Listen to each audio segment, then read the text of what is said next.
అందరూ ఒకసారి చూడండి. అంటే ఈ చిన్న మోటివేషనల్ స్టోరీ చెప్తాము. అంటే గోల్ ఏంటి, డ్రీమ్ ఏంటి, మీరు ఒక డ్రీమ్ అచీవ్ చేయాలనుకుంటే ఎంత ఇన్స్టెంట్ రిజల్ట్స్ ఎక్స్పెక్ట్ చేయని అవసరం లేదు.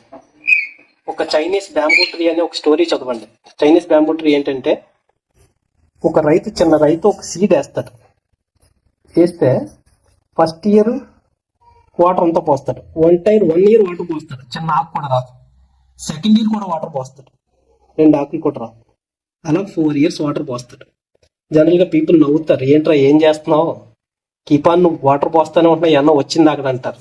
కానీ ఏం రాలేదు అక్కడ. కానీ 5th year with in 6 వీక్స్లో 90 feet ఎదిగింది బ్యాంబూ ట్రీ. అంటే ఏంటంటే ఇక్కడ మోటివేషనల్ స్టోరీ. దీన్ని ఎందుకు చెప్తున్నానంటే, రిజల్ట్స్ని ఇన్స్టెంట్గా ఎక్స్పెక్ట్ చేయొద్దు. మీ వర్క్ మీరు చేయండి. 5 years, 4 years, 5 years తర్వాత రిజల్ట్ అన్నది ఎలా ఉంటుందంటే బ్యాంగాన్లో ఉంటుంది. Thanks for listening my video.